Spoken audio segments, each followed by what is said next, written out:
Good day! We are Group Echo and we are here to present two biases, namely framing bias and illusion of control bias. Framing bias, and Israeli psychologists Daniel Kahneman and Amos Tversky are responsible for introducing the framing effect, the tendency of decision makers to respond to various situations differently based on the context in which a choice is presented. In other words, we are influenced by how the same fact or question is presented.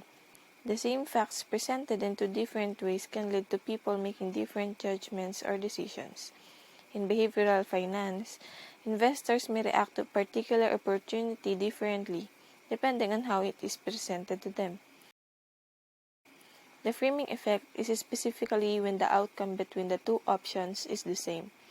In other words, it doesn't matter which is chosen, the result will be the same. However, when the options are framed differently, they result in us choosing the one that is favorably framed.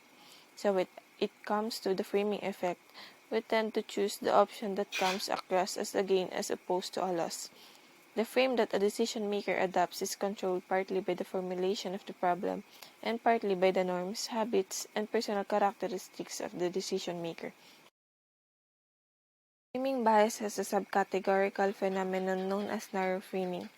Narrow framing occurs when people focus too restrictively on one or two aspects of a situation, excluding other crucial aspects and thus compromising their decision making. There's a tendency to see investments without considering the context of the overall portfolio. For investors, such narrow framing can lead to some serious mistakes and missed opportunities that can hurt your decision making skills because it keeps you from seeing your choices in context. How to guard against framing bias? One of the things you can do as an investor is to always challenge the framing, considering rephrasing the information you're reading and see what impact, if any, that has on your conclusion. The key thing is trying to kick in the logical, reflective approach to decision making and to avoid impulsive, reflexive decisions.